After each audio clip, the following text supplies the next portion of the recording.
Canara welfare ಟ್ರಸ್ಟ್ನ ಮಿರ್ಜಾನ್ ಕೋಡ್ಕಣಿ ಜನತಾ ವಿದ್ಯಾಲಯ ಪ್ರೌಢಶಾಲಾ ವಾರ್ಷಿಕ ಕ್ರೀಡೋತ್ಸವವು ದೈಹಿಕ ಶಿಕ್ಷಕ ವಿಲ್ಸನ್ ಲೀಮಾ ನೇತೃತ್ವದಲ್ಲಿ ನಡೆಯಿತು. ಕಾರ್ಯಕ್ರಮದ ಆರಂಭದಲ್ಲಿ ಶಾಲಾ ವಿದ್ಯಾರ್ಥಿಗಳು ಆಕರ್ಷಕ ಪಥಸಂಚಲನ ನಡೆಸುವ ಮೂಲಕ ಗಮನ ಸೆಳೆದರು. ವಿದ್ಯಾರ್ಥಿಗಳಿಗೆ ಕ್ರೀಡಾ ಪ್ರಮಾಣ ವಚನ ಬೋಧಿಸಿದ ಪತ್ರಕರ್ತ ಜಿಡಿ ಶಾನ್ಭಾಗ್ ಅವರು, ಆರೋಗ್ಯ ಸಂಪತ್ತಿಗಿಂತ ದೊಡ್ಡ ಸಂಪತ್ತು ಬೇರೊಂದಿಲ್ಲ. ಇಂದಿನ ಮಕ್ಕಳು ಕ್ರೀಡೆಯನ್ನು ಕ್ರೀಡಾಂಗಣದಲ್ಲಿ ಆಡುವ ಬದಲು ಮೊಬೈಲ್ನಲ್ಲಿ ಆಟವಾಡಿ ವ್ಯರ್ಥ ಕಾಲಹರಣ ಮಾಡುತ್ತಿದ್ದಾರೆ. ನಿತ್ಯ ದೈಹಿಕ ಚಟುವಟಿಕೆ ಇಲ್ಲದಿರುವುದರಿಂದ ಚಿಕ್ಕ ಮಕ್ಕಳಲ್ಲಿ ಡಯಾಬಿಟಿಸ್ ಕಾಣಿಸಲಾರಂಭಿಸಿದೆ.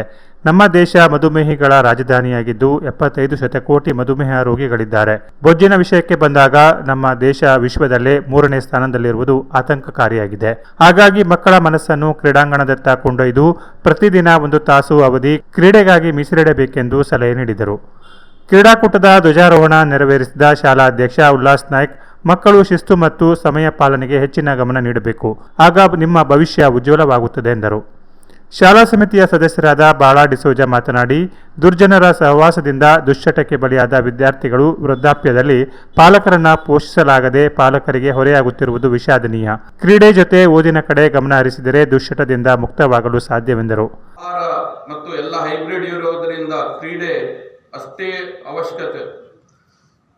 ಆರೋಗ್ಯ ಕಾಪಾಡಲು ಕ್ರೀಡೆ ಬಹುಮುಖ್ಯ.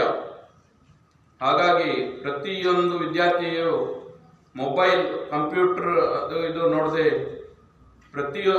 ದಿನ ಸ್ವಲ್ಪ ತೋಟಗಾರಿಕಾ ಇಲಾಖೆಯ ನಿವೃತ್ತ ಸಹಾಯಕ ಅಧಿಕಾರಿ ಕ್ರೀಡಾ ಜ್ಯೋತಿ ಸ್ವೀಕರಿಸಿ ಮಕ್ಕಳಿಗೆ ಹಿತನುಡಿಗಳನ್ನಾಡಿದರು.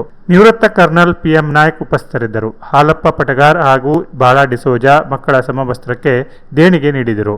ಅಮಿತ್ ಕಾಮತ್ ಇದ್ದರು. ಶಾಲಾ ಮುಖ್ಯೋಧ್ಯಾಪಕ ವಿಪಿ ಶಾನ್ಭಾಗ್ ಸ್ವಾಗತಿಸಿದರು.